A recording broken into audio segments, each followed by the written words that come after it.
Nous passons à une autre catégorie de textes religieux islamiques. Cette fois-ci, ce sera un hadith. Relayé, raconté par les Sahaba et dit par Mahomet. Je m'évite de dire prophète pour les Occidentaux. C'est une fois prouvé certaines choses, quand on lui donnera le statut de prophète ou le statut d'un homme qui ne parle pas de sa tête et qui ne parle pas comme ça, en fabriquant des phrases qui ne sont ni vérifiées, ni plausibles, ni logiques. C'est le hadith numéro 5999, cité dans le Bukhari, et qui dit, c'est une histoire en présence du calife Omar ibn Khattab avec Mohammed. On lui ramena des captifs après une bataille. Alors on amena les captifs au messager d'Allah. Parmi ceux qui se trouvaient une femme qui cherchait son enfant. Aussitôt qu'elle le trouva parmi les captifs, elle le prit, le serra contre son ventre et lui donna le sein. Elle allaita. Le messager d'Allah nous dit alors, verrez-vous cette femme jeter son enfant au feu? Nous répondîmes, non, par Allah. Elle sera incapable de le jeter. Le messager d'Allah affirma, certes, Allah est plus miséricordieux envers ses serviteurs que cette mère envers son enfant. Dieu est plus clément, plus miséricordieux. Avons-nous un exemple pour soutenir ce hadith? Un exemple de tous les jours, ou même un exemple scientifique si on peut l'avoir. Parce que lire le Coran ou lire certains hadiths de Bukhari sans essayer de réfléchir, de les confirmer ou de les infirmer pour prouver leur solidité, c'est pas ça un bon musulman. Dieu nous a ordonné et obligé de lire les textes religieux et réfléchir, passer à la maturation, à la synthèse, même de philosopher, de réfléchir pour ça, sans sortir du contexte. Ça aidera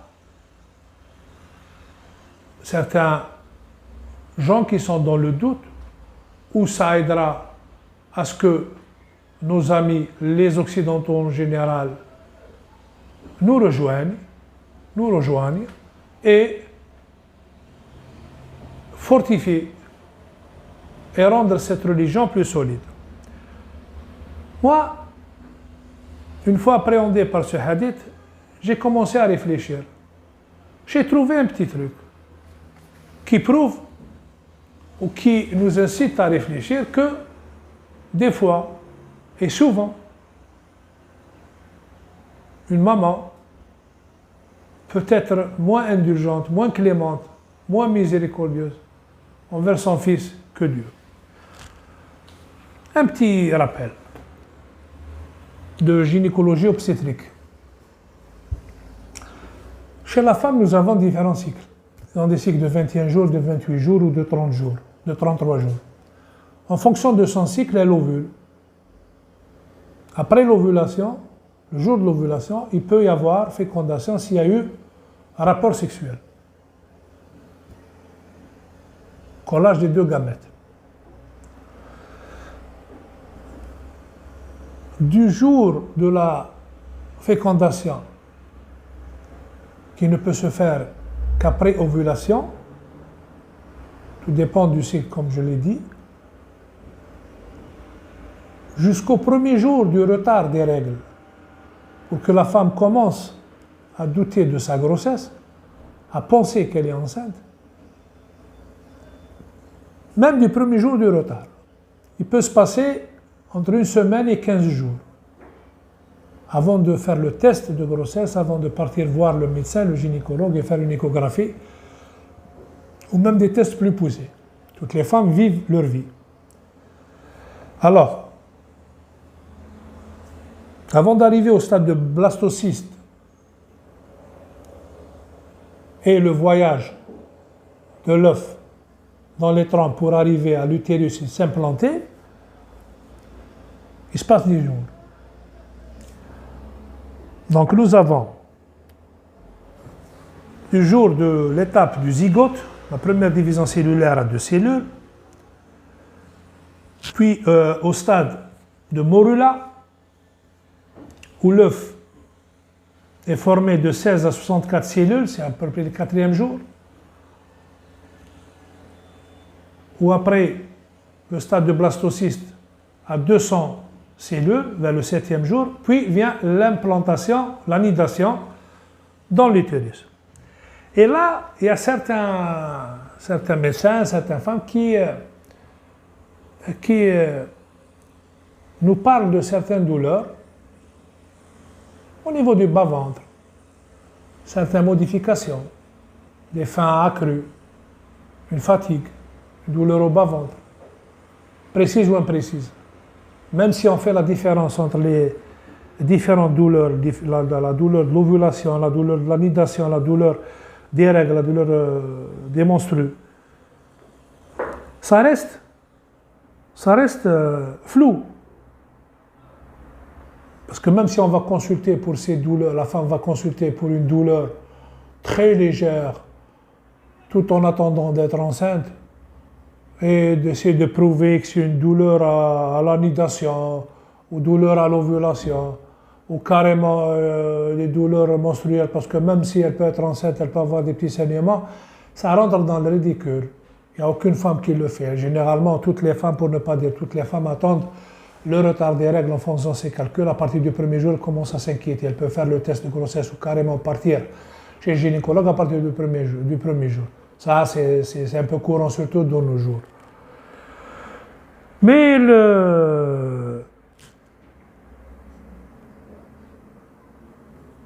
la chose étonnante dans cette histoire, c'est qu'une fois la femme sortie de chez le gynécologue, de chez le pharmacien après avoir fait son test, ou son échographie abdominopelvienne, et que le médecin visualise un œuf tout à fait minuscule, elle est dans tout le bonheur. Et à partir de ce moment-là, de cette minute même, elle commence une nouvelle vie. Elle commence à prendre des précautions incroyables dans sa vie. Commence à marcher avec précaution, à manger avec précaution, surveiller son sommeil, surveiller la prise de médicaments, de fatigue, d'alimentation, de contact, de tout ça. Des précautions des fois exagérées. Tout ça dans le but de faire quoi? Dans le but de protéger son futur bébé, de protéger l'œuf de l'embryon. Protéger l'œuf, de protéger l'embryon. D'accord? C'est légitime, ça se comprend, c'est une maman, elle a de la tendresse, elle a de l'amour. Il y en a même des femmes qui ont attendu des années. C'est des grossesses précieuses, très, très attendues. Mais la question que je me pose, et je lui dis, madame, c'est aujourd'hui que tu as appris que tu es enceinte, par test ou par échographie, je le répète toujours. Et les 15 ou les 15 derniers jours avant, tu ne le savais pas. Quelle précaution tu avais pris pour protéger ton futur bébé? Tu n'avais pris aucune précaution. Tu mangeais n'importe quoi. Tu fumais. Tu travaillais dur. Tu sautais, tu dansais, tu faisais du sport. Tu prenais de l'alcool. Tu prenais des cigarettes. Tu faisais des choses tout à fait interdites pour une femme enceinte. Et alors, qu'est-ce qui se passe? Où est parti ton amour pour ton bébé? Ou ta miséricorde et ta clémence? Tu ne le savais pas. Mais le miséricordieux, Dieu et Allah, avant même la fusion des deux gamètes, avant même le zygote,